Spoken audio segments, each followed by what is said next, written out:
Welcome to Ring Talk, episode 101. Myself, Martin Theobald Steve, is going to be joining us shortly. We're going to chat through some of the weekend's action and preview this weekend coming up. And we're going to be joined by a female boxer from his stable, Lauren Parker, who's going to take a look back with us over some of the female action from the weekend. Thought it'd be a good perspective. Let's chat about what happened at the weekend. Well, actually, last week. We'll go back to Tuesday. Zach Chelli walked Ultimate Boxer, as we predicted. Fair play to Mike McGoldrick, who made his way through to the final, but Chelli was levels above, fresher, younger, made easy work of it. Then on the Friday night, Frank Warren card, I'm going to ignore most of it because it was fairly pointless, but what a main event. Brilliant. Denzel Bentley stopped Mark Heffron in the fourth round, but the damage was done before that. The shot that shut the eye of Mark Heffron, amazing stuff, great shot. New British champion, middleweight champion. You know Linus Udofi is going to have eyes on him. You know Brad Paul's going to have eyes on him. Bentley, I think they'll probably need to stall him a little bit. He's got very, very quickly to that British level.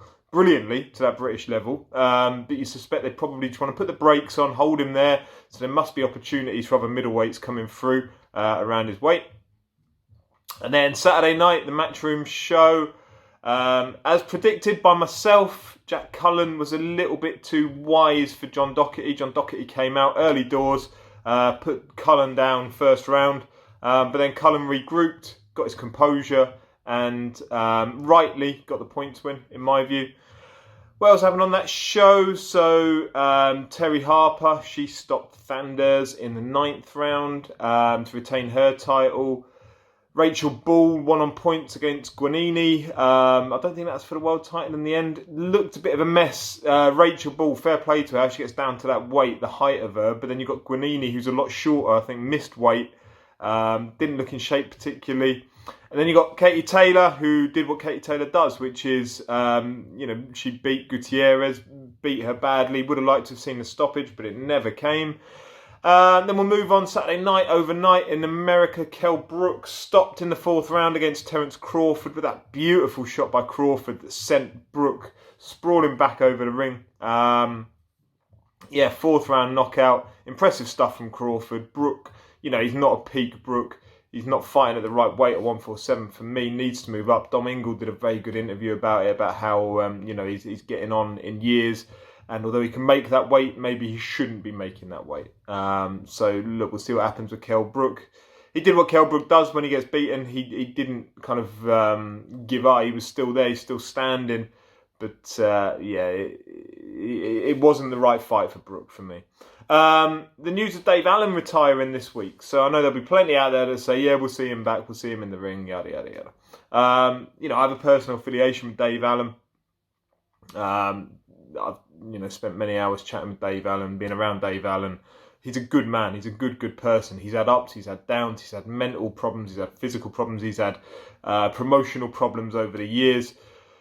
Look, has he achieved everything that he probably could have achieved? No, he hasn't won an area title, hasn't won an English title, hasn't won a British title. All these things get thrown back at him. But is he leaving the sport at the right time? In my view, yes. He's got the money invested in housing around Doncaster, where he lives. He's set himself, hopefully, for life. He can concentrate on, he's got his young charge in Danny Morrell that he's working with. I think it's the right decision. It's a shame we never got to see what it would have been like with him with Jamie Moore training out of there.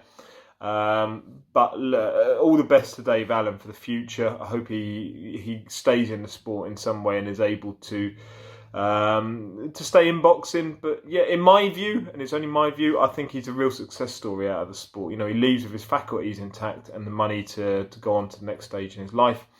Finally, Matchroom, Anthony Joshua card has started to take shape for December. So they've announced this week Tom Little taking on Alan Babbage. Yeah, I haven't got an issue with that. I can't fault it.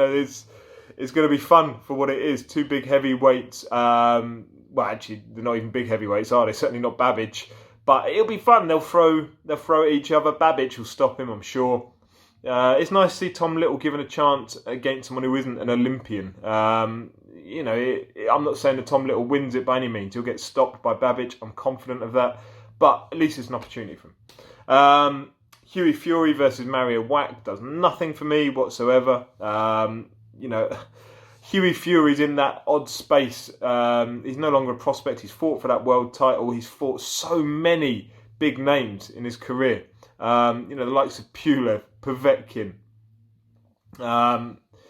Joseph Parker. He's a legitimate fighter up and around that level, but just not through that level. So Mariusz Wach does nothing for me as a fight. Martin Bakole versus Sergey Kuzmin, 1 loss each. Bakole to Michael Hunter, and Kuzmin, I can't even remember who this was. But Kuzmin we know from beating David Price. I think that's a really good fight. It's a really good fight. And then finally, Lawrence Okolie versus Glowacki for the World Cruiserweight title, WBO. It's hard to be a fan of Lawrence Okolie, the boxer. I am a fan of Lawrence Okolie, the person. I'm a fan of Lawrence Okolie, the achievements. So, look, it'd be brilliant for him. What is this? I'm like his 15th, 16th fight. He's gone through British, European levels. It'd be fantastic if he goes out there and does it. It's a hard one to tune into. Unless he changes that style, maybe we'll start to see more of the Shane McGuigan elements coming out of his boxing. But yeah, that's all the news from the week. Now we're going to crack on with Steve and I. Okay, rough on it. Right, Steve, so me and you were doing the preview because you and Martin forgot for the show this weekend. So people tuning in. You know what happens when there's a woman guest? Martin gets sidetracked. Is that what it is? That's what it is. He goes off, please. Okay, so the only thing we've got to talk about this week is the Matchroom show, Wembley Arena. Working from top, the one that's just been added, Ben Ridings versus Jez Smith. What do you think of that, Steve? I think Jez is a warrior. Let's look at the fight for what it is. Jez has sort of become what I consider to be a high-level gatekeeper now. Mm-hmm. Jez Smith is a quality fighter, but he's obviously decided that whilst he's probably got aspirations of being a champion, it's probably not the highest thing in his arsenal now. He just wants to fight, and he's a proper fighter, Jez, and I've got the utmost respect for him. So he's got the last-minute call. They had a gap in the show, and I think he's taken a really good fight this time. He fought that Agyarko last time and was stopped in the 9th round. He's obviously went 9 rounds with him, didn't he? He's obviously fighting way above his natural weight. But in Ben Ridings, he's fighting a 3-0 kid who's had 3 wins. He's beat Lewis Van Pooch and Kevin McCall. He 40-36, but both of them probably weren't trying. Yeah. And he beat Bavecchia's 39-37. Yeah, he dropped around to Bavecchia. So in reality, you'd say Jez Smith must be a heavy favourite for this, So I think it's a good fight for him to take. To be honest, if I had a fighter in that weight category that was fully, someone like a super middle, I had a William Webb or somebody like that, you'd probably take this fight because. Yeah. So I think reality, Jez Smith is a favourite. And even the weight, do you not think the weight equals it out slightly? He's fighting at super middle and he's really a welter. So, that's obviously a thing. What I did just say was somebody at the weight because William Webb is a super middle. And, do I think that you should put fighters in welter at super middles and middles? He's fought Agyarko last time. Probably not. But listen, Jez Smith obviously has got what he wants to do is get out on as many big shows as he can. So full credit to him for doing that. So what's your prediction? Going to push you for a prediction, I think a prediction, I'd have to go, despite the weight, I'd have to go with Jez Smith with experience against a kid that's not fought anybody with a pulse yet. Okay, so moving on. I like this fight. I know many won't, but obviously Alan Babic versus Tom Little. It's not going to go the distance. Tom Little has got to be one of the biggest talkers in the history of boxing. And I like Tom, by the way. I think he's a really good character. But my God, he talks about every fight as if he's going to win, he's going to knock this one out. And he turns up about 4 stone overweight. He's in shape this time, though, isn't he, from what I've seen? That's the difference. Now, Babic is vulnerable, definitely. Tom is capable. It could be I think it'll be a really good, fun fight. I don't think Babbage is that good. But then on the other hand, you've got to say that Tom Little, despite the talk, has still lost 8 fights and has been stopped 5 times. So you've got to say Tom isn't that good really either. And if you look at Tom's record as well, I think he's lost his last 8, isn't it? In terms, I don't think he's won a fight since sort of 2017, I think, or something. Don't be unfair. He lost his last 4. He lost to, but look who he's fought. He's fought Hergovic. Last 4, sorry, yeah, but he hasn't won since 2017. He's lost. But look who he's been in with. He got stopped by Hergovic, totally. Dubois, Price, and Majidov. So he's been in with some really good fighters. But before then, he beat Sokolowski. He beat Tom Dallas. Maybe that was going to happen. And he beat Josh Sandland. I think that when he's on his game, Tom, he's a lot better than his record suggests. And that's why I think it's a good fight. I think it's a good fight because of that, because of the Tom Little that turns up. And like you say, Babic's obviously punch. We know that. He's obviously strong. But Tom Little's got a decent chin as well. But Tom obviously hasn't got the best chin because he's been stopped 5 times. Mm-hmm. So if Babic connects, it could be all over. But on the other hand, we could see that Tom Little could, because he's got a lot of boxing skill, expose Babic's lack of skill. I mean, it's a really good fight. No prediction from me. No prediction, because you don't know what you're dealing with Tom Little. If the best Tom Little ever that graced our ring turns up, he will give Babic one hell of a fight. I agree. But when he's been through what he's been, stoppage after stoppage, whether he can do that mentally, we'll see on Saturday. But I wish Tom all the best. I think it's a great fun fight. Yeah, I do too. Okay, moving on. Liam Davis, and he said Liam Dillon. Then Liam Davis versus Sean Cairns. Is it Cairns? It's a bit of a strange. I've got to say, and I'm being honest, it's a bit of a strange fight to appear on a Matchroom show because there are better English title fights to put on than this. For example, if they wanted a really good English title fight, Liam Dillon against Dennis Wahome would be a brilliant fight for television. Absolutely. Why they haven't grabbed that and they've grabbed this, I honestly don't know. Let's look at it in reality. I mean, Liam Davis is 7 out of 7 with 2 stoppages. Yeah. Dropped a couple of rounds to Nikolai, an Eastern European journeyman. Dropped a round in his last fight to Brett Fido. He did beat Eddie Borkland and dropped Eddie, so he must be able to punch a bit. But, I mean, he's beaten all the regular people, isn't he? He's beat, he's not beaten anybody, and he's dropped rounds against them. Sean. No, but then if you look at Sean's, it's even the same. Sean's has lost to Brett Fido beforehand. Lost to Fido. 34 years old. I think it's a Davis points victory if you're looking at it in terms of, say, look at Sean 17. The fight doesn't interest me. A bantamweight English title fight with 2 fighters that, to me, are probably area title level in reality. Want a shot at English? It doesn't float my boat at all. I think in terms of quality, it's not a great fight. There's plenty of. I'm surprised Eddie took this one because there's plenty of much better English title fights that you could have grabbed. Yeah. But there we go. So I'm not. Am I interested in the fight? No. How do you see it going? And what you know, looking at that. Don't care. Don't care. Okay. Don't know. Not interested. Right. Move on. Moving on. Fabian Wardley versus Richard Larty. No, I love Fabio Wardley. I think he's it's a good fight. I like it. He's an exciting heavyweight. For me, Fabio is the heavyweight that I look forward to watching out of everybody. Yeah. He reminds me, he's not the same, but he reminds me a bit of a Herbie Hyde type fighter, but bigger. He's got fast hands. He's got speed. He's exciting. He's obviously strong. Yeah, he's obviously stopped 8 of his 9, isn't he? Yeah.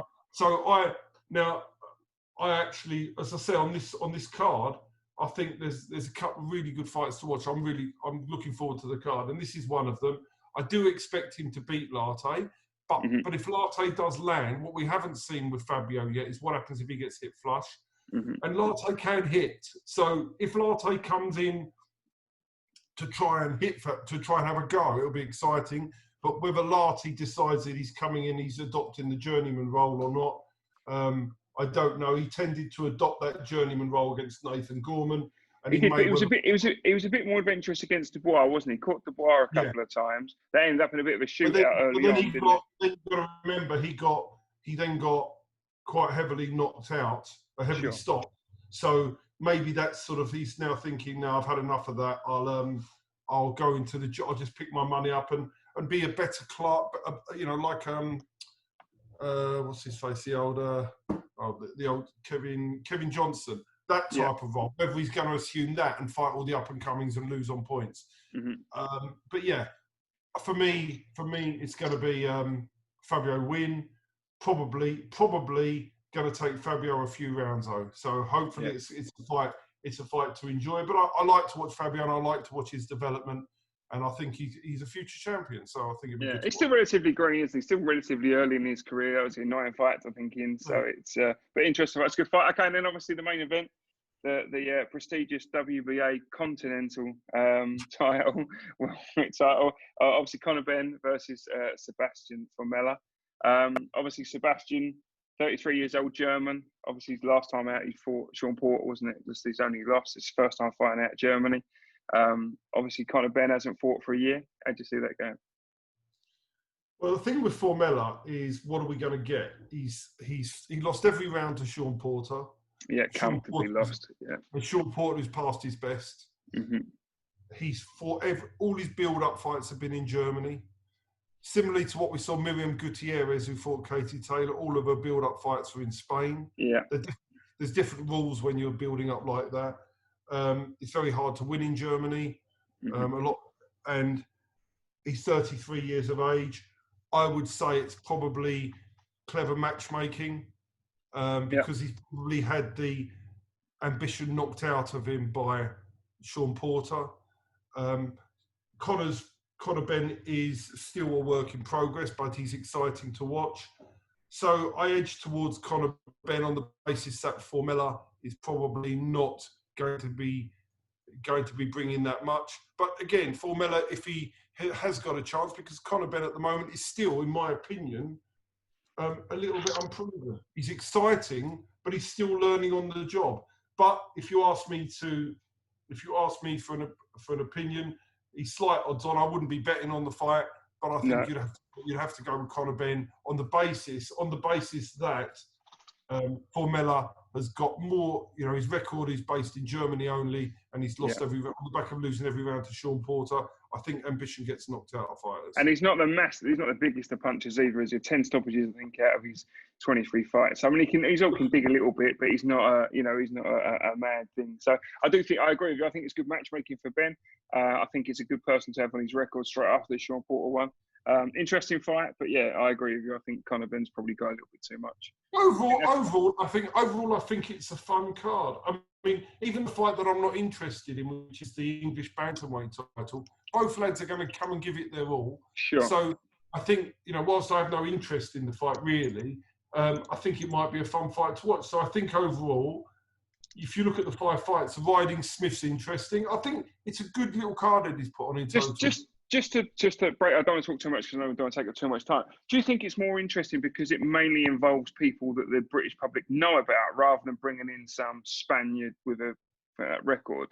100%. And again, this is what I think is more important, that we do a lot more domestic fights than these foreigners that don't actually try. And you could argue here that the one fight that could be a bit naff is Latte if he's not on the job. He's just journeyman in. But look, whilst I said I think we could have got a better English title fight, it's still an English title fight, and both lads have got their big date on Sky, and they're going to give it their all. For me, it doesn't really. I'll watch it, but it's not. I have no real interest, and I don't know if any of them are really any. They don't look like any of them are top notch. But I think it's a fun card, and it's good to watch, and I'm looking forward to it. Cool. All right. Well, we'll go back to normal ring talk. Thanks, Joyce, and we'll catch up with you soon. Right. Welcome back. Take 2. Now that Steve's sorted out, and we've got Steve and we've got Lauren Parker. How are we doing, Lauren?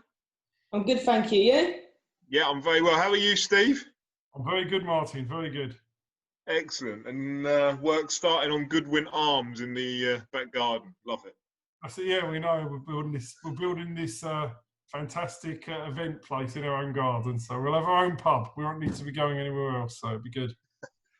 Cool. So thank you for joining us, Lauren. We thought it particularly apt to get one of the females from the Goodwin Boxing stable to come and chat through after what was a fairly historic weekend of boxing for female boxing, having a show headlined by not just 1 but 3 female fights. Let's start off. Did you watch it? What do you make of it? I did watch it. How could you not? When that card first come out, I was just blown away. I was like, oh my God, to have three good women headlining a show like that, it's just, you don't see that, do you, normally? So yeah, I thought it was amazing. I think Ball did really, really well. Harper's improved massively, and obviously you've got Katie Taylor, who's just amazing anyway. And yeah, brilliant show, really good. How does Rachel Ball make that weight? Anyone know? Like, it's mad when you look at the size of her height-wise against, say, Shannon Courtenay, and then at the weekend against Giuliani. She's a foot taller than everyone else in that division, seemingly. Yeah, definitely. So what? Sorry, what weight did she come down to? Sorry. I think, wasn't that a bantamweight or was it super bantam? Is it bantam? Oh, yeah, I can't remember what it was. But that's not much above yours, is it? Not really, no. So I'm considered superfly. Yeah. Normally box at flyweight, so I'm not too sure what I'm going to really be competing at. I think superfly is probably the best. But yeah, it's definitely not too much above. So these girls could be people I'd be potentially boxing. Who knows? Keep an eye on it. So, Steve, did you watch it all? Watched everything, yeah. Watched the whole lot, start to finish. What do you make of it? I think the Kate, to go from the top, I thought, because I knew Miriam Gutierrez from when she fought Sam Smith in Spain. So, as I said, that was a one-sided beatdown, and it was. Were you surprised Katie didn't stop her? Not really, because I've seen her in Spain, and she was really tough, and obviously I know Sam Smith rocked her to the boots in the second quarter flush, and she wobbled, but she stayed up, and then she came back stronger as the fight went on. I've got my views on Gutierrez, but so no, I wasn't surprised she stood on her feet. I thought she may go the distance, but I mean, Katie Taylor is just levels above, and but I think, I mean, I know a lot of people were saying before that fight they thought Katie Taylor was on the downward spiral. They were saying that she was on the downward spiral. I would say that her performances against Pursoon weren't the greatest, but again, Katie Taylor's a great fighter. But on the other hand, I don't think you can say by a performance against Gutierrez that Katie Taylor is the best she's ever been, if you know what I mean, because it's what you've got in front of you, and Gutierrez is just so far so many levels behind. Yeah, and I think that Pursoon, the two fights with her, she's almost like the antidote to Katie Taylor anyway, in that she's just, a whirlwind handful that goes against the nice technical Olympic style of Katie.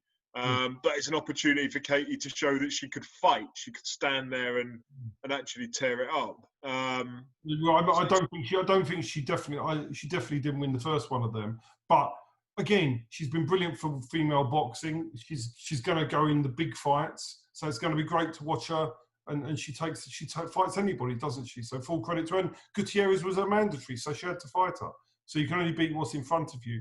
Terry Harper, I think, is improving all the time. I know that Natasha Jonas, that fight was very close. I felt that Natasha in that fight, I think every fight has a once in a lifetime fight, and I felt that when Natasha Jonas fought Terry Harper, that was her one in a lifetime performance. I think if they fight again, I think Terry Harper wins. But I think Terry Harper is a great success story, and something that Lauren can take great heart from, because Terry Harper came from the small hall scene and broke all the way through. So I think it shows it can be done. And I've got the utmost respect for Terry Harper. And I think that she's only 24. Remember this, she's still a very young lady, and she's got so much ahead of her. So I was really impressed with her. She just took Thanders apart. I did say, remember Rachel Ball lost a split decision to Thanders. So on that basis, Terry Harper would demolish Ball, because Ball had to come up a weight to fight Thanders. So it was always going to be a one-sided fight. But I know Steffi will be working on a lot with Terry. I was very impressed. I like Terry. She's aggressive. And, she broke that backhand, didn't she? Was it about the third round? and still manage to throw it throughout. How many fighters do you see break a hand and then don't throw it, or don't throw it with aggression throughout the rest of the fight? And again, Rachel Ball is another one. She's come from the small hall scene, and she's now won an interim world title. Look, I don't think Rachel. I think the whole setup is for her to fight Shannon Courtney for a world title. That's what this is all geared up for, isn't it?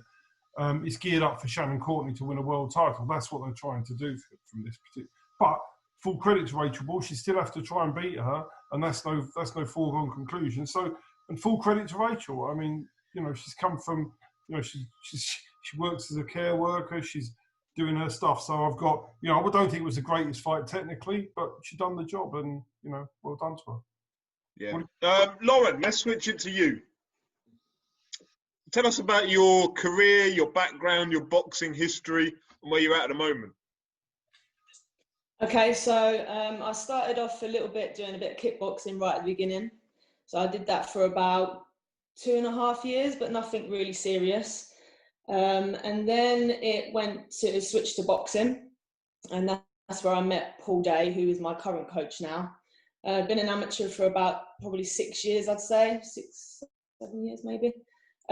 Did all right as an amateur. Would have liked to have done a bit better, but it is what it is. Won gold at Haringey Box Cup, so I was really pleased with that. And then I decided to turn pro. So I've been pro for 3 years now. I was initially with Mervyn Turner, and just recently switched over to Steve. So yeah, hopefully it's all gonna go in a really good direction from now.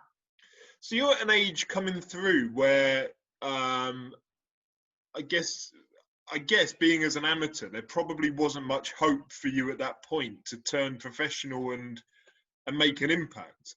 And then the likes of Katie Taylor came through and opened up doors that probably wouldn't have been there when you were, say, 10 years old, switching the TV on and everything was just males on the TV. So did your mindset kind of change as you started to grow up and see other women become the, front and center of boxing? Oh, 100%. Yeah, I mean, I never even thought that I'd turn pro, to be honest. Like, it just wasn't. I thought I'd maybe. Yeah, like I was gonna hopefully maybe get to the Olympics. That was like the big dream. But then it kind of all changed a little bit for me, and yeah, that's when I turned over to pro. And then obviously these girls are coming through now, and it's more and more opportunities, and just makes you feel like you've got, I don't know, more hopes of succeeding. Do you know what I mean? Yeah. How have you seen it change kind of behind the scenes in terms of within gyms? Because you train with Paul Webb as well, don't you? Yeah, Paul Webb and Paul Day, yeah. Yeah. So have you seen it change kind of, again, as you've kind of grown up through the sport? Have you seen it that more and more women come into the gym, or that women are treated differently than perhaps they would have been 10 years ago? I mean, initially when I first started, I was the only girl in the gym. I'd turn up and I'd be the only one there. And it's kind of has sort of stayed like that a little bit in our gym. But there are more and more women coming through, and when I go up there, I see them, I'm like, oh, it's really nice to see another girl up there. And yeah, definitely, I think when you go around the gyms and stuff like that, there's definitely more and more women involved, and it's really, really nice to see on social media, that sort of stuff. It's getting big, and it's just good. It's really good. Yeah. And do you see it as part of your role as a next generation coming? I always think of Katie Taylor as being the second generation after the Jane Couches of this world. Katie Taylor's like the next generation coming through, who's taken the torch and kind of gone with it. Yeah. Do you see yourself then as like the next generation underneath Katie, that someone's going to hopefully fill that gap when Katie probably retires in 2 or 3 years? I mean, well, that's the plan. I'd like to, I'd like to get some good fights and start making a bit of a statement, which would be really, really good. I mean, I'm currently looking up to Katie Taylor at the minute, as a lot of other women are. I train a lot of kids as well at the moment, and they always look up to me. So if I can put out a positive message, then yeah, that's the ultimate aim, really. Yeah. And then, so your career so far, you've had, is it 6 fights? Yeah, 6. Yeah. So you won 4 off the top of my head? Yeah, 4. Lost one. Lost one. Drew 1. Yeah, drew 1. Cool. So I know a lot of promoters and managers, and Steve probably back this up, say the loss is as good as anything else for a boxer kind of early in their career. Do you agree with that? Do you know what? I've always said that a loss doesn't define you. You know, I went out, I lost that fight, and I still stand by it to this day that I won that fight. You only had to look at the state of her when she got out of the ring, and I felt like I did more of a positive number on her. She was very, I don't know, she was busy, but a lot of her shots were on the gloves and they weren't scoring points, whereas I think the quality of work come from myself. But I feel like I've had a lot of that in boxing. I feel like I'm quite a technical fighter rather than a bit of a brawler, and I like to stand and box rather than have a tear up. I can do both. But I think a loss is good because obviously I just feel it makes you stronger. You come back, you work on the mistakes. You know, if you're winning all the time, you're never really analysing your performance and how you can get better. Whereas with a loss, I think you can. Yeah. So yeah, a loss is sometimes. And also with women's boxing, I mean, because there's such a small talent pool, you kind of all end up fighting one another anyway. So it's not like you can do like a male, I don't know, say a male middleweight, someone like William Webber, I know you train along with. You know, he might be able to take 7-8 fights of learning fights throughout his career. You don't have that same luxury, do you? It's kind of get going early on because there's nothing else. You know, there's exactly, not 10 journeymen. You know, we spoke about it before, like William's career is going to take him probably twice as long as me, you know, because the opportunities are going to come up a lot quicker. Obviously, there's not as many women. But it is what it is, I guess, and it's growing. So who knows where it's going to go. For me personally, I'd like to, you know, get a few warm-up fights in and then hopefully get something a little bit bigger to aim for. But yeah.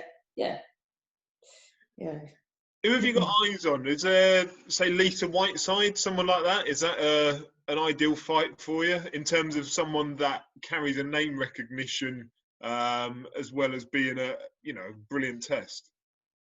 Yeah, Lisa Whiteside's great. You know, she's been up there as a possible opponent.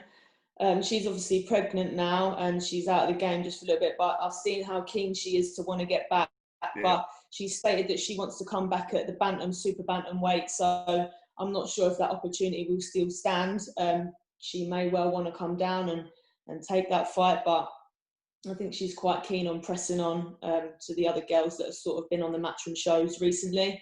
So I think she wants to make a bit of a statement, and fair play to her. Yeah. So you mentioned earlier about your kind of a super fly. Would you be willing to go up to bantamweight, super bantam, to start looking at opportunities, or is that something you discuss with Paul and Steve? And I think it's definitely something I'd want to discuss. I mean, I'm sort of sitting at about 54 kilo naturally. I never really go any higher than that, like any time, you know. So I'd have to be putting weight on, and I don't know. I just have to discuss that, whether that would be a good opportunity for me or not, or whether I want to stick with where I am. But obviously, I understand to get better and to improve, I'm going to maybe have to go up the weights just to take the opportunities that are there. But yeah, we try and discuss everything as a team. So yeah, we discuss that and see what's best for me, really, you know. If you need advice on putting weight on, me and Steve, we're here for that. We can help. I reckon I could do it. I'd be all right. I love cake and that sort of stuff. So yeah, I've got shitloads of tips for you. I've got loads of tips for you, Lauren. No problem. Okay. Steve, what's it like managing someone like Lauren, who I know, you know, everything's kind of gone on pause over the last 6 months during the pandemic, but I know how your mind works and your kind of forward-thinking ideas. I know you said before about you love women's boxing because it gives you an opportunity to hopefully fast-track people with the right opportunities. What's it like then to have someone like Lauren on board? That's exciting because, I mean, obviously I've managed Nicola Adams when she won the world title. I managed Sam Smith when we fought for the Commonwealth and European titles. So I've been there at all the different levels. And with Lauren, I can see the potential and I can see how it can be done properly. Because the key to a woman's boxing career is the navigation of how to do it right. Steffi Ball is a good example of how it's done right, of what we did with Terry.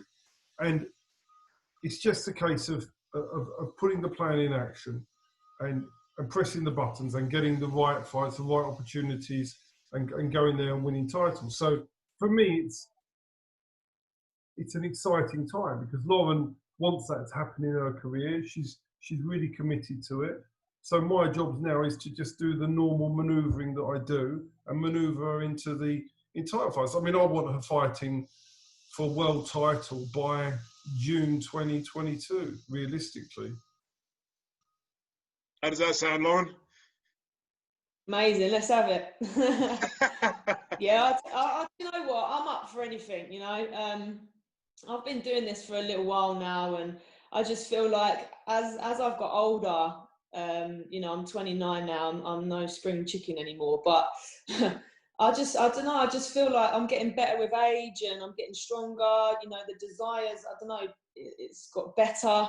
You know, my confidence is gained, and I just feel like with the right management and steering me in the right steps, I think it's my time now. You know, I think. Yeah, I really want to push on, and I want to take these opportunities when I can, and you know, do well for myself. You know, because I do train hard, but you know, I make a lot of sacrifices, and I've really dedicated myself to the sport a lot since young. You know, and yeah, I just think now's a good time, and I want to do good. It's very interesting. Yeah. Like, since I managed Lauren, I don't think people realise I manage her. So people have been sending her offers directly, and they're just it's true. And you just think they must think that she's got clueless management to be, and she's going to accept these sorts of fights at these sort of nights. It's ridiculous. So it's not very difficult to do what I do. It's just applying a sensible logic and not to do anything stupid. That's the key, because the opportunities for her are going to be there, and they need to be there when she's had a 10-week training camp, when she's at 100% of her game, when she's on top of everything and she's in control of it all. Then we take the opportunities and we go and win them. That's the key. I said with Sam Smith, we'd have won a Commonwealth European title. Unfortunately, I only had Sam at the back end of her career when she was 38, 39. So if I'd had her 2 or 3 years before, we'd have fought for a world title without a doubt, without a shadow of a doubt. So I'm totally expecting Lauren to fight for a world title, and subject to the timescale that I've got in my head, I think realistically the middle second to third quarter of 2021 or 2022 will be the one. Which is, as long as she keeps winning, of course. This is it. So is Lauren scheduled to be on one of your cards come May, Steve? She'll be on the first card I can get her on, because it's important we get her out as soon as we can. So are you all set for that, Lauren? Even if I do, well, the thing is, we may be doing something else beforehand, as you know. And if we do that, then I'd probably get Lauren on that as well. And that'll be before then, if that happens. Are you all set for those opportunities, Lauren? Are you kind of tailoring your camps around it? 100%. I mean, obviously there's nothing been coming up, and I think it's coming up to about a year now that I've been out of the ring. And but to be honest, I'm so driven. Like, I literally just live and breathe this sport. I love it. So I've been training since the day they locked us down at part 1. I've just been on it constant, non-stop, and I've been working on like my strength a lot more, that sort of stuff, and meeting up with Paul Webber and things like that, and really working on things that I think is just going to obviously improve my performance and stuff like that. So, you know, I'm fit all year round. So as soon as I get the go ahead, and as long as I've got enough notice, I'm pretty good to go. I just need sharpening up. That's it. Yeah, I'm good to go. Lauren went on holiday to my favourite holiday destination, Hisaranu, and she was running around the streets of Turkey as well. So full credit to her. When I'm over there, I couldn't be bothered to run or do any exercise. So the fact she's over there is good. So you don't do it in England. I'll probably bump into you one time over there, Steve. I've been going for the past 10 years. Exactly that. No, we're going over. We're going to go over there 2 or 3 times next year for sure. Nice. Love it. Are you the first female that Paul Day and Paul Webber have trained, Lauren? I am, yes. So have they had to tailor how they do training, or do they train you the same as they train a male? To be honest, I do exactly the same as Will. So if anyone knows how good Will is, Yeah. then I'm on the same path, but as a female. So yeah. Because I'm kind of ignorant to it, if I'm honest. So it's more asking out of curiosity. Yeah. Yeah. So they don't tailor anything. You two are doing the same. Not really. No, like Paul Day takes charge of sort of the boxing side of things. Used to do obviously a lot of the strength and conditioning before Paul Webber come on the scene. And then Paul Webber come on the scene and he now sort of takes over the strength and conditioning stuff, and he programs it all correctly for me, and, you know, making sure that I'm peaking at the right time, making sure I'm not overworking, that sort of stuff. But to be honest, I do literally follow the same plan as Will. Obviously, he's lifting a lot more weight than me and stuff like that. But yeah, generally it's all the same. So do you go around their house and use the gym? Yeah, so I'm very fortunate enough to have my own gym at my house. Oh, awesome. So a lot of my stuff is done from home, which is really good. I feel really fortunate for that. And then on the weekends and stuff, at the minute, I'm going to Paul Webber's house. So I'll do all my strength and conditioning there. And then whenever we can meet up, we'll meet up at Stevenage Boxing Club, and I'll meet up with Paul, and Paul Webber will come down as well. We'll do all the boxing specific type stuff. So yeah, I've got kind of a good mix up really. Yes. Yeah, so it's not like I've been stuck with nothing to do, no equipment, nothing like that. I've got quite good facilities around me and good support. So yeah, it's been all right. Do Paul and Sarah Webber make you cups of tea? No. Ah. I need to up their game on that front, I reckon. Yeah, come on. I was just smashing me up in the training, and that's it. No teas. Got an entire boxing gym in your house. It'll be providing it on tap.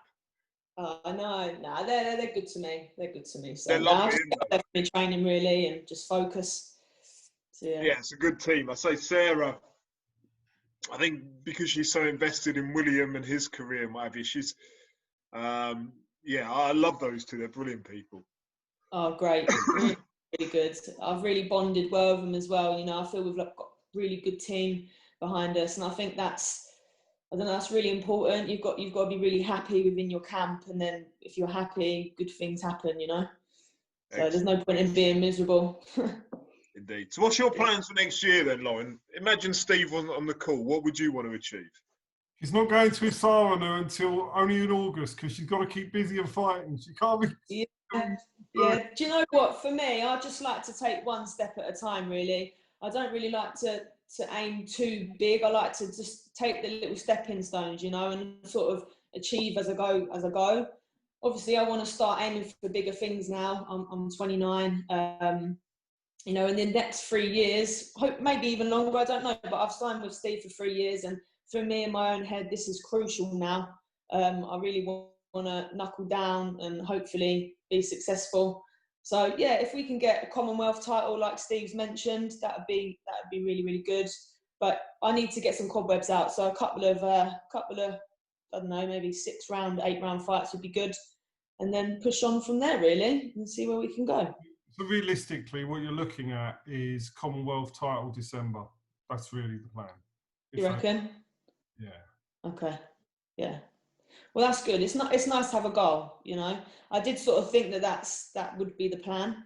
So to hear that from you is good. It doesn't matter which weight, we can flip between the two. So it's whoever we can, you know, it's whatever makes the most sense. We're not going up to bantam for it. We'll stick at flyer, super flyer, and we'll take the right fight because we can move between weights. So it doesn't matter. It's whatever makes sense. So yeah.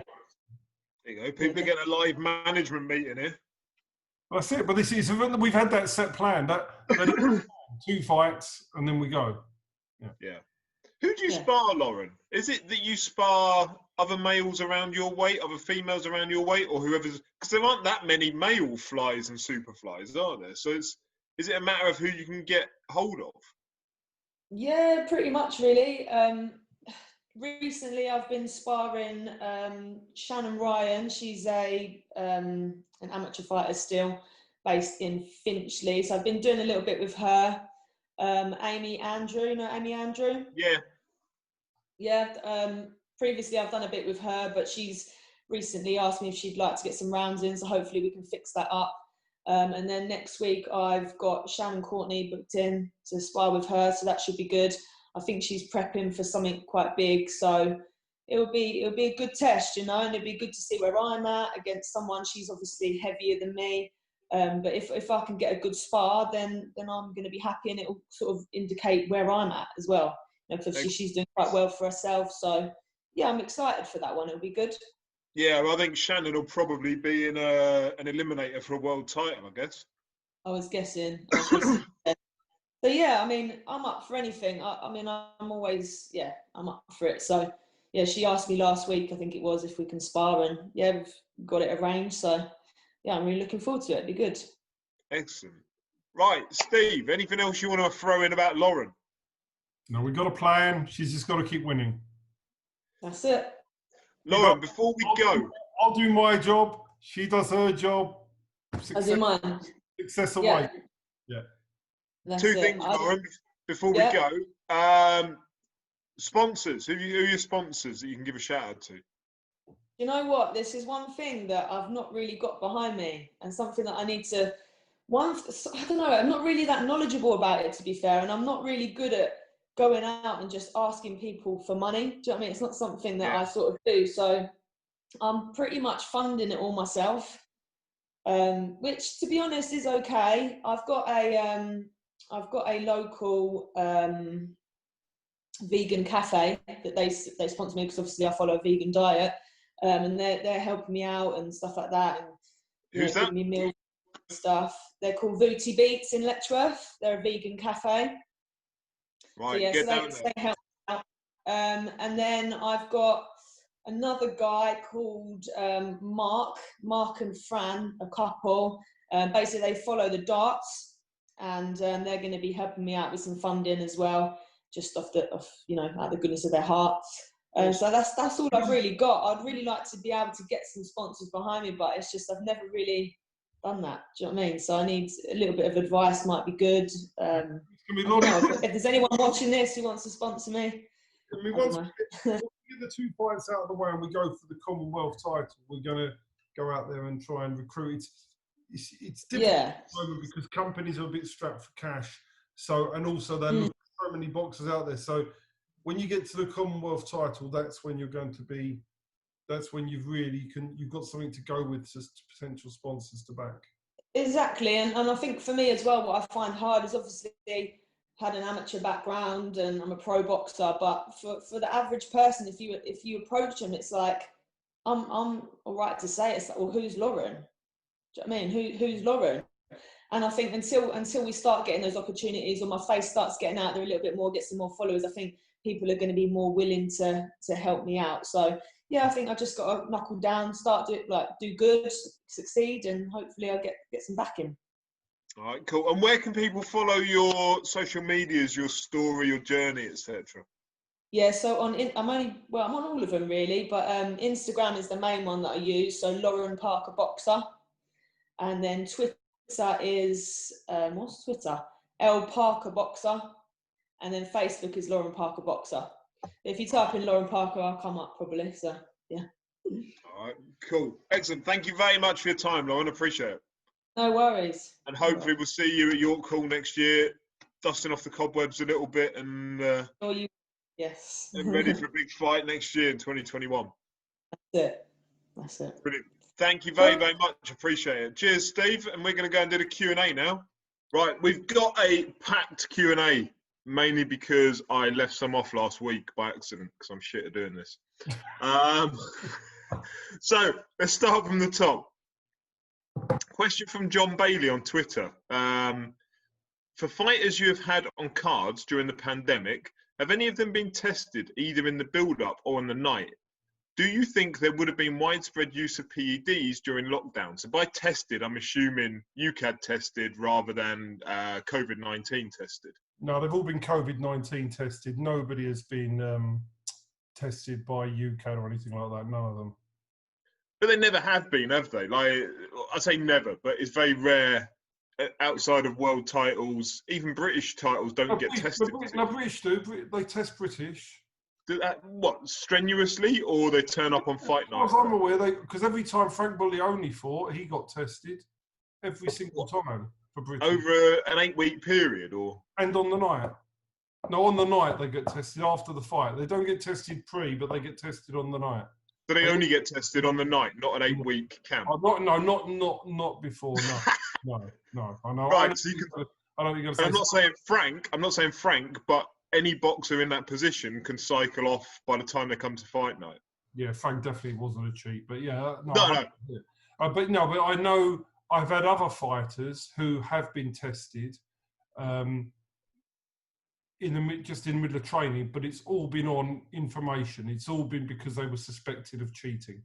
Yeah. So a lot of the testing is done on information, and I'm getting of the opinion that they want to find the small people that are probably cheating because they need to. It's easier for them to convict them than the ones that can lawyer up against them. Yeah, of course. I mean, who was the girl, the New Zealand girl that got done recently? She never actually fought or fought once professionally. The MTK girl. Yeah. She got done. Can't think of her name. Yeah, no, I know. So she got done, and I think that it's easier for them. They get information on who is not doing the right stuff, and it's easy for them to go and nick them.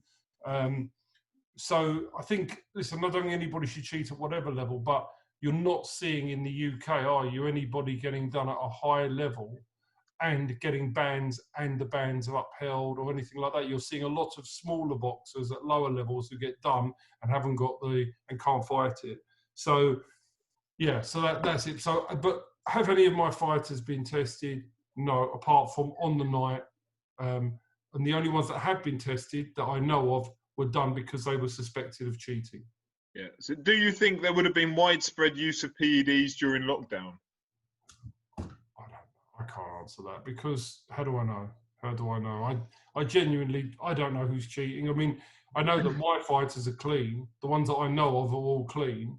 If they're not clean, then they're doing it. But I don't know any of my level fighters that are English level and above or area level and above. And I would actually say that none of them are cheating. None of mine are cheating. But again, other people's fighters at a higher level with certain trainers who we know are renowned for it, that is a different story. But I can't answer that. I think if you're a boxer who was ever considering doing it or already doing it, the fact that UKAD came out at the start of the pandemic and said, we're not going to do any testing throughout this, same as USADA, WADA, VADA, we're not going to do any testing, then I think you can pretty safely assume more people would have been doing it than before. I think that's fair. That's fair. And it seems to be when you get caught, you get off anyway. Yeah. In most instances, in different ways, yeah. Yeah. What you're talking about on Twitter, you can invite one live boxer over for tea. Who would it be and what are you serving up? It'd be Nigel Benn. You better serve up something good now. No, and he can have whatever he bloody likes. Why Nigel Benn?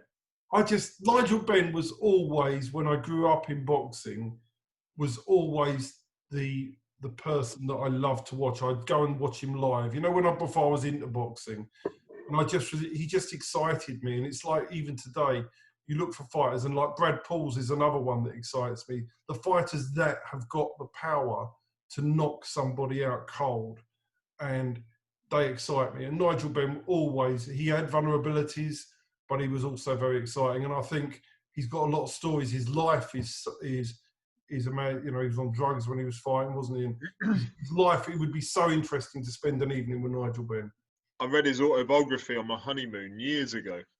Fascinating stories, old army days, and his kind of alcohol and marijuana abuse. Yeah. Nigel Benn would be the one that I would love to spend an evening with. Whereas I would go with Eubank. You'd get on my tits after about half an hour. Oh, it'd be brilliant. Absolutely brilliant. What about Conor? Does Conor excite you? And I realise they're levels apart, they're miles apart, but he's still got that same front foot aggression about him.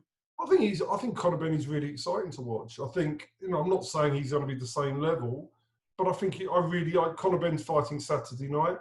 I'm excited to watch him. So Conor Benn he excites me. I like to be excited by a fighter, and Conor Benn does that as well. Conor Benn does that. I think he's so susceptible to being hit. But fair play to him, because he's come from those, what was it, like 3 amateur fights in Australia to come over, and he's got every advantage you could possibly get. He's training with the Sims, he's got world champions around him, he's got all of those things, but he's still got that desire and determination to better himself, which he probably, if I had to take a punt, I would guess he probably doesn't need to do that, financially. But he puts himself out of the way to do it, and I respect that a lot. And he is improving. Let's be really honest. He is improving. What level he can get to, I mean, he's going to get the best marketing, the best matching. He'll get everything in his favour. He'll be matched. I'm sure he'll be matched very cleverly.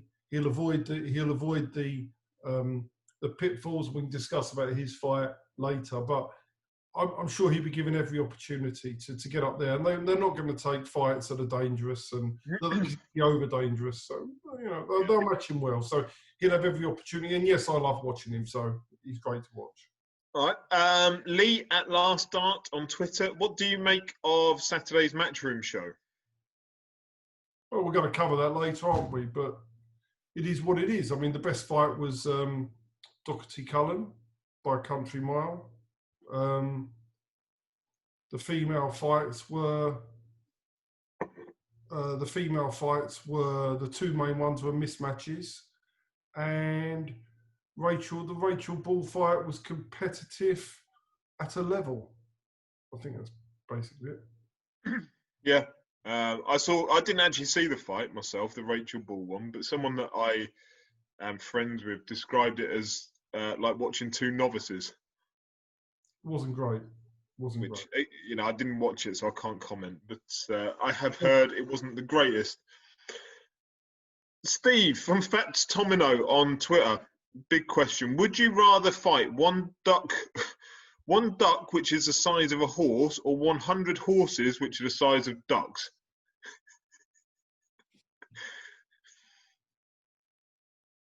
Big issue, this. I think I'd have the 100 horses the size of ducks, on the basis I can probably run faster than them and get away. I remember a mate once asked me, how many 8-year-olds do you reckon you could take in a fight? And it's like, he said, ultimately you could take like 1, you could take 10, but eventually you're going to get worn out. At what point do you start getting beaten up by an 8-year-old? Well, I don't know. What a weird. How must your mind work to ask that question? You must be a bit weird to think of that question. Another question from Lee. Will Steve ever talk of all the stories he has about his fighters being poached by other managers, and how many come back to him, etc.? It would be interesting to hear. Can I talk about that? I've got quite a few examples, but they involve. I get sued. If I mention one, I'll probably get sued. Yep.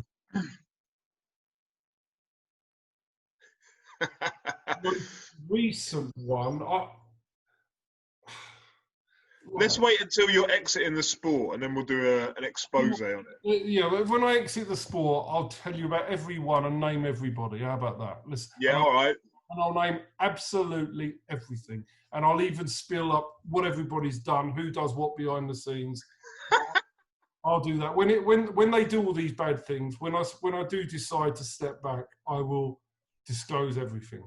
Right. So on the closing day of Goodwin Boxing, we're going to do a final ring talk, and everyone's getting named and shamed. If you've been a dick, you're getting it.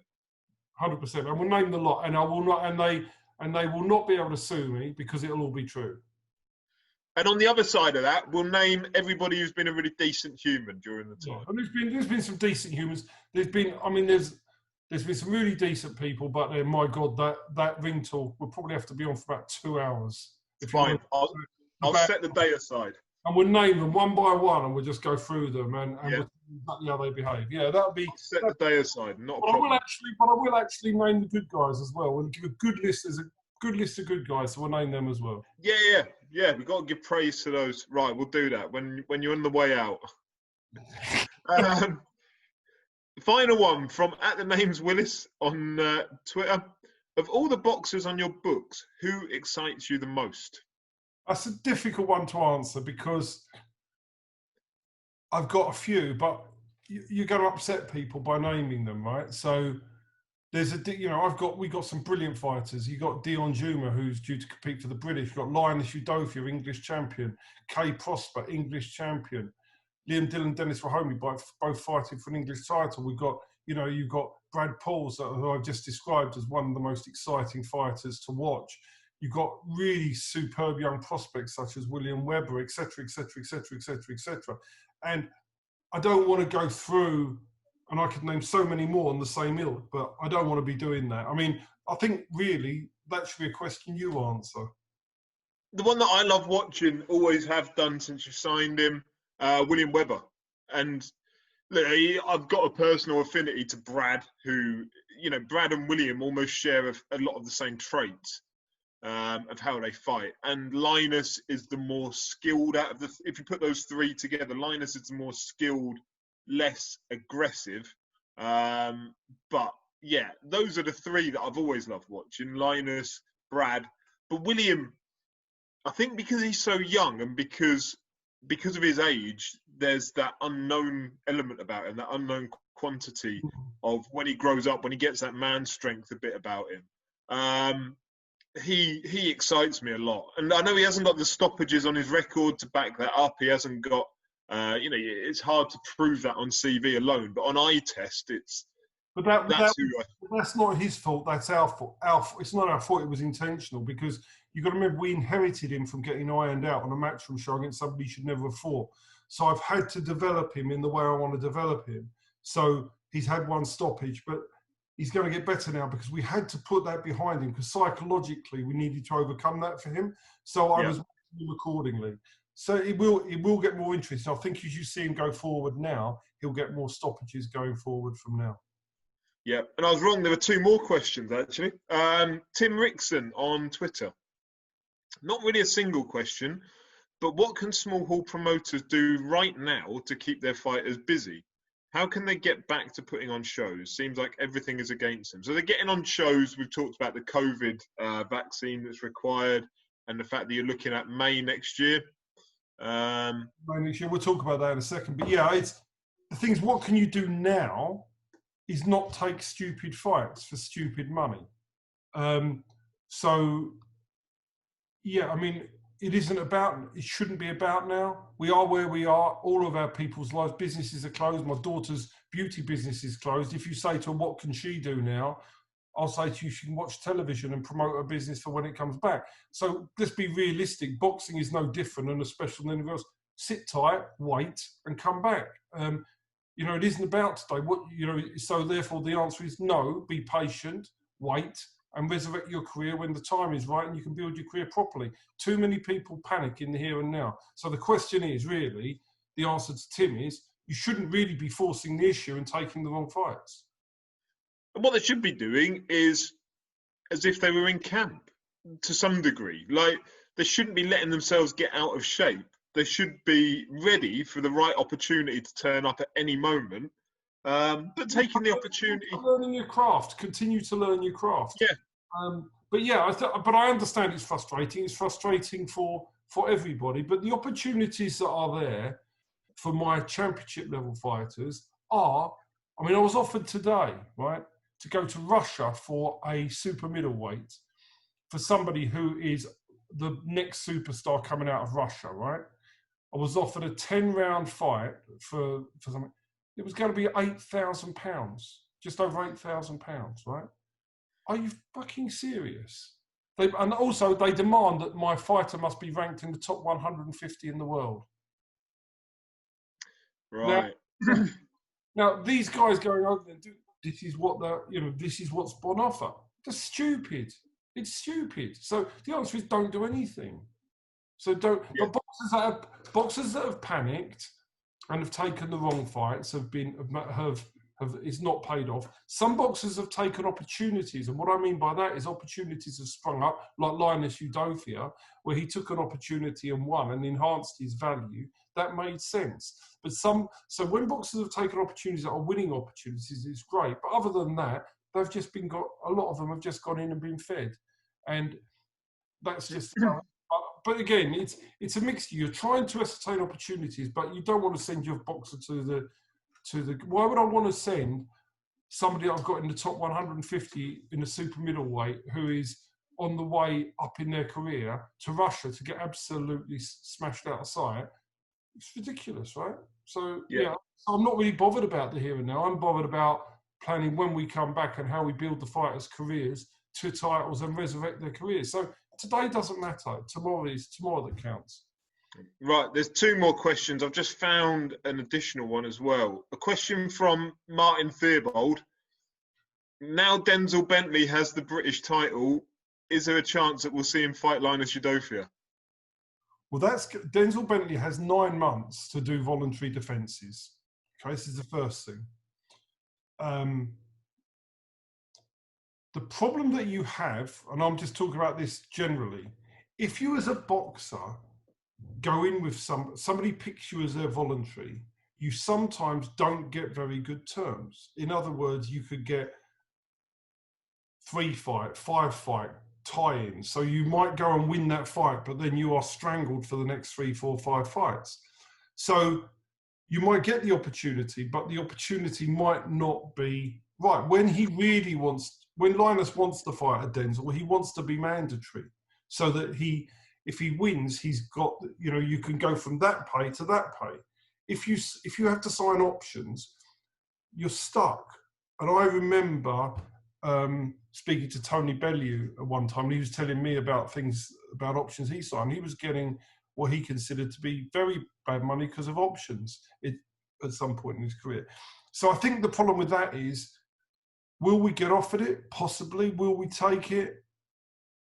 That'll be down to Linus, but I think Linus is quite intelligent. We're not going to sign a crazy contract because it's a voluntary. Now, when you're mandatory for Bentley or somebody like that, then you don't have any options because you do the deal, and if you win, you can renegotiate your contract. But if you can't, you're already agreeing to your contract before you do that fight. And you do have to give a lot of things away sometimes in these contracts. So I can't answer the question. If you're asking me if Linus Udofia was offered the fight and the terms of the contract were right, would we take that fight as a voluntary? Yes, I'm sure we would.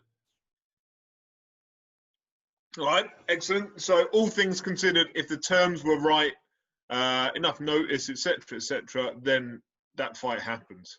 Yeah, but I'm not sure the fight will happen because Linus is a big risk for Denzel, and I'm sure they'll want to build things in their contract that protects Denzel in that fight.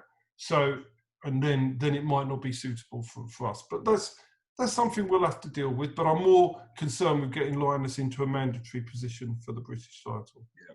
What a fight it would be, though. Denzel looked fantastic against Heffron. Oh, 100%. Linus would be a great fight, as would Brad Pauls against Denzel Bentley, for example, as well.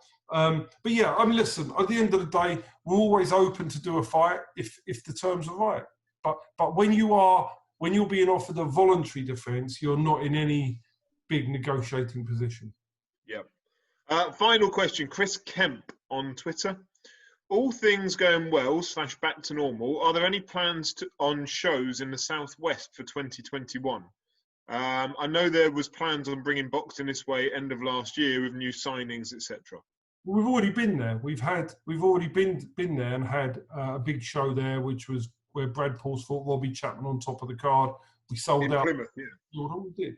And we provisionally booked Plymouth for the 16th of May. And we've also booked Plymouth for a Saturday in October. So we have 2 shows already scheduled. Obviously, we are 100% sure that the October date will go ahead. And it's probably a 50-50 spin as to whether the May goes ahead. And that's not under our control. This is down to our government. Can the government ship out these vaccines and therefore enable these these events to be opened without having to cordon people off. So I think that my gut feeling is the May date has probably a 60-40 chance of going ahead. All right. And will those have Brad on them, presumably? Very possibly, yeah. I mean, there's other things we're working on with Brad, but yeah, definitely. I mean, Brad just wants to fight. So, yeah, I mean, I'm sure he'll fight down there. And, yeah, but definitely the first one I'd imagine Brad will be on. Definitely the first one. All right, cool. That's all the questions for the week. So we're done. Thank you for all the questions. Much appreciated. Excellent. Cheers. Right. Thank you very much, everyone. That's episode 101. We'll be back next week.